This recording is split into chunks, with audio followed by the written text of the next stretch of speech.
Gente, a breve reflexão de hoje, o título está aí, você já deve ter visto no Facebook, né? Aí em cima na descrição.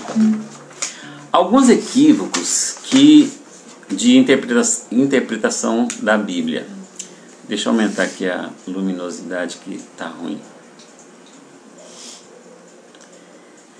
Então, eu tenho incentivado, por onde eu ando, a leitura sistemática da Bíblia. E não apenas a leitura, mas a meditação, né, a aplicação na nossa vida, porque às vezes a gente está querendo, né? E hoje, rapidamente, eu quero comentar com vocês alguns equívocos que cometemos quando a gente lê a Bíblia apressadamente. A gente não pode ter pressa, né? Às vezes aquela vontade de ler a Bíblia toda em um ano, então a gente manda bala, né? E a gente acaba passando por textos que não era para passar tão rápido, né? Então leia a Bíblia, mas tenha muito cuidado com o texto fora do contexto, né? E eu quero chamar a atenção também, algumas pessoas eu sei que vão ficar escandalizadas comigo agora, mas ó, me entenda com calma. Cuidado com as caixinhas de promessa. Aí alguém vai falar assim, puxa, mas é a Bíblia. Sim, é a Bíblia. Só que ali tem versículos isolados, versículos fora do contexto. Tome cuidado, tome cuidado. Então nós vamos pensar apenas em alguns 3 versículos que eu escolhi, mas tem muitos outros, né? Outro dia a gente pensa nesses outros, né? E esses versículos têm provocado algum erro de interpretação e que eu queria comentar com vocês. Deixa eu ver se esse negócio funciona aqui. Vai na setinha. Voltar. Voltar. Tecnologia é uma benção, né? Quando funciona. Quando funciona. Quando a internet está boa. Então tá. Calma, muito calma. Então, vocês já devem ter ouvido, comentado, né? Ouvido comentário. Então, é um versículo que eu quero comentar com vocês. Um deles, né? 2 ou 3 reunidos em nome de Jesus. Eu ouço muito isso.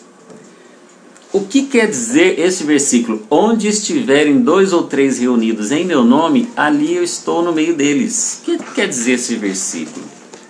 Eu já vi esse versículo sendo usado, assim, tem pouca gente no culto. Oi, Guilherme. Tem pouca gente no culto, às vezes um feriado prolongado, às vezes está chovendo, muito frio, então aparece pouca gente no culto. E aí alguém diz assim, não tem problema que tem pouca gente, porque a Bíblia diz que onde estiver 2 ou 3 reunidos, em meu nome ali estarei. Mas o versículo quer dizer isso?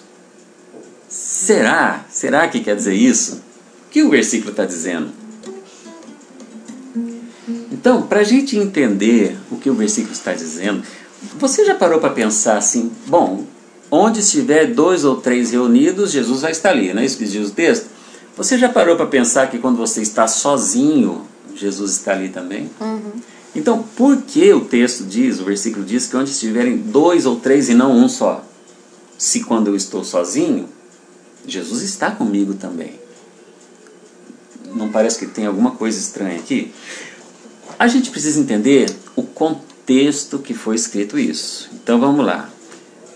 Mateus 18.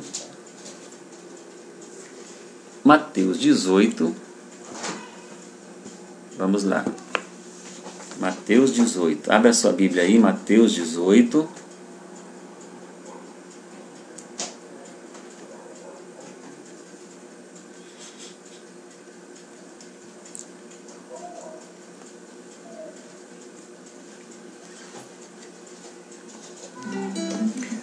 Eu vou ler para vocês. Veja o contexto. Ora, se teu irmão pecar contra ti, vai, repreende-o entre ti e ele só. Se te ouvir, ganhaste teu irmão. Então, teu irmão pisou na bola, você foi lá e conversou com ele, ele se arrependeu, ele aceitou a sua palavra e resolveu o problema. Ponto, resolvido. Mas se ele não te ouvir, leva ainda contigo 1 ou 2, para que pela boca de 2 ou 3 testemunhas, 2 ou 3 testemunhas, toda a palavra seja confirmada. Ele não te ouviu, você leva 2 ou 3 testemunhas. E se não escutar, diz-o à igreja. E se alguém não escutar a igreja, considera-o como um gentil e publicano. Não ouviu você, não ouviu mais ninguém, não ouviu a igreja, não quis nem saber. Em verdade vos digo que tudo que ligardes na terra será ligado no céu, e tudo que desligardes na terra será desligado no céu. Também vos digo que, se 2 de vós concordarem na terra acerca de qualquer coisa que pedirem, isso lhe será feito por meu Pai que está no céu. Porque onde estiverem 2 ou 3 reunidos em meu nome, ali estou no meio deles. Então, este versículo não está se referindo a culto. Este versículo está se referindo a confronto. O irmão pecou, o irmão está em pecado, o irmão precisa de exortação, e essa também é uma função da igreja, né? Exortai-vos uns aos outros. Hebreus 13, 3:13, se não me engano. Hebreus 3:13. Confere lá depois. Então, esse versículo está dizendo, uma pessoa está em erro, você precisa ir lá conversar com ele. Ele te ouviu, beleza. Não ouviu, leva mais 2. Então, este confronto não pode acontecer sozinho. Se ele te ouviu, beleza. Mas se ele não te ouviu, não fique sozinho. É preciso 2 ou 3 testemunhas, né? Então, esse versículo não está se referindo a culto. Porque se eu estiver sozinho cultuando, Jesus vai estar comigo. Então, para entendermos o Veiga está contribuindo aqui. Aprendi logo do início da minha conversão que texto sem contexto é pretexto. Verdade, Veiga. Texto fora do contexto é pretexto, né?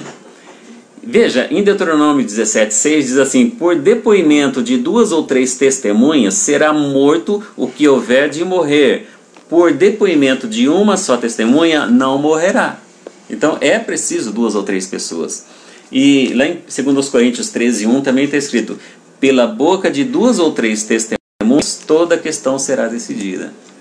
Então, quando tiver pouca gente no culto, não use mais esse versículo onde estiver 2 ou 3 reunidos em meu nome, ali estou no meio deles, porque não está se referindo a culto. Porque quando eu estou cultuando sozinho, Jesus está ali comigo também. Amém? Amém. Outro versículo que eu quero comentar com vocês. Eu posso todas as coisas. Então o que diz o versículo? Tudo posso naquele que me fortalece. O que está dizendo esse versículo? Então, eu posso tudo porque eu sou um vencedor? Eu posso enfrentar um gigante? Eu posso sair ileso do coronavírus? Eu posso? Entrar numa jaula cheia de leões? Eu posso ter o melhor emprego, eu posso ter o melhor cargo, enfim, eu posso tudo. É só me esforçar, Pedrinho? Qual é o contexto? Vamos lá. Filipenses 4, de 10 a 13. Tá fácil aí? Filipenses 4, de 10 a 13. Abra sua Bíblia lá comigo. Filipenses 4, de 10 a 13. Vamos entender o contexto aqui. Então, Paulo é grato pela igreja em Filipos. A igreja em Filipos deu um suporte muito legal a ele. E ele diz assim: ora, muito me regozijei no Senhor por finalmente reviver a vossa lembrança em mim, pois já vos tinhas lembrado, mas não tinhas tido oportunidade. Mas não digo isso como por necessidade, porque já aprendi a contentar-me com o que tenho. Sei estar abatido, sei também ter abundância, de toda maneira, em todas as coisas estou instruído, tanto em ter fartura como em ter fome, tanto em ter abundância como em padecer necessidade. Tudo posso, todas as coisas em Cristo que me fortalece. Amém. Então veja, ele pode. Por que ele pode? Porque Jesus Cristo é o alicerce dele. Ele pode passar momentos bons, ele pode passar momentos difíceis, ele pode passar momentos de grande abastança, ele pode passar momentos de fome, ele pode passar qualquer coisa. Por quê? Porque Jesus, ele está em Jesus, e Jesus que fortalece ele. Então, você pode passar por escassez, você pode passar por abundância, você pode enfrentar tempos de guerra, você pode estar em tempo de paz. você pode todas as coisas porque Jesus te fortalece. Amém. Amém? Então, Paulo passou por lutas muito grandes, né? Outro versículo que eu quero comentar com vocês é um versículo muito conhecido e muito citado. Quer dizer, o Senhor satisfará os teus desejos. Salmo 37:4 diz assim: agrada-te do Senhor e Ele satisfará os desejos do teu coração. Que lindo, né? Agrada-te do Senhor e Ele satisfará os desejos do teu coração. Então, bem, qual é o meu desejo? Eu estou precisando de um carro, eu estou desejando agora um carro. Alguns anos atrás, no começo de ministério, nós não tínhamos carro. E às vezes para levar o João Rafael era novinho, recém-nascido, e às vezes a gente precisava levar o João Rafael no médico, precisava pegar carro emprestado. E a Fabrícia comentava comigo, o sonho da Fabrícia naquela época era comprar um Fiat 147. Era um sonho. Uma fé. Uma fé muito Uma grande. fé. Né? Então, qual é o meu desejo? Eu tenho um carro, agora o meu desejo é trocar de carro. Qual é o meu desejo? O meu desejo é me casar. O meu desejo é um emprego. Gente, é natural que nós apresentemos ao Senhor as nossas necessidades. É natural. Nós temos as nossas necessidades e nós precisamos colocar diante do Senhor as nossas necessidades, os nossos anseios, né? Mas a questão é, o que o texto diz? O que o Salmo 37:4 está dizendo? Vamos ao contexto? Salmo 37, de 1 a 10. Abre aí comigo. Salmo 37,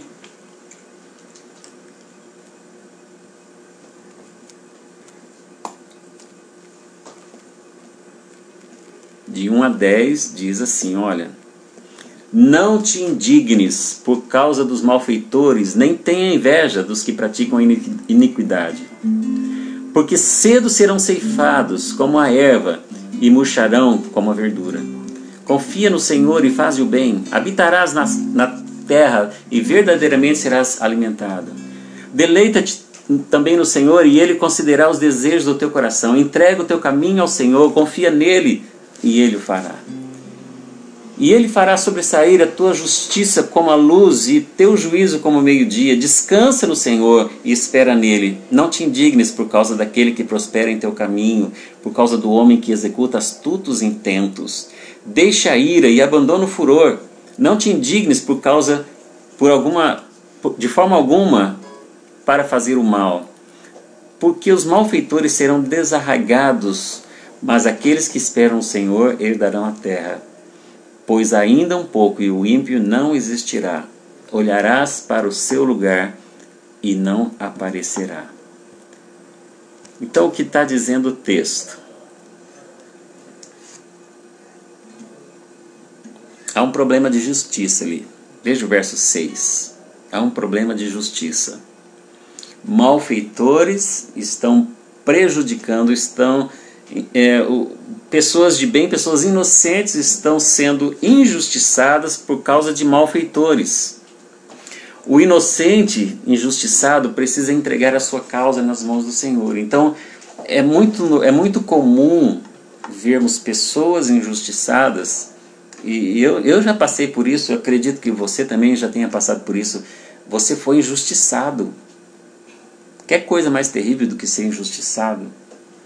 Mas o texto está dizendo que se você é injustiçado por causa do malfeitor, entrega a tua causa ao Senhor. Não revide, não, como a gente diz popularmente, não baixe o nível. Então a postura indicada pelo salmista é confiança no Senhor e vida reta. Confie no Senhor e tenha vida reta. Entrega o teu caminho ao Senhor, confia nele e Ele tudo fará. Amém. Entrega o teu caminho ao Senhor, entrega a tua vida ao Senhor. E se você estiver sendo injustiçado, Ele vai assumir, Ele vai entrar com providência. É Ele e não eu e nem você. Então é isso que diz o texto. Qualquer dia desses a gente fala mais de alguns versículos que tem uma interpretação equivocada, às vezes distorcida. Mas por que eu estou apresentando isso? Para incentivá-los a ler a palavra, a buscar na palavra. Leia o versículo, leia o contexto, leia antes, leia depois, leia o capítulo todo, leia o livro todo, porque assim a gente evita cair no erro. E ser enganado. E ser enganado. Porque o que tem hoje é a gente, lê o texto, eu entendi assim, agora eu vou ensinar assim. Cuidado. Tenha cuidado. Que Deus, na sua infinita graça e misericórdia, nos abençoe. Amém. Amém?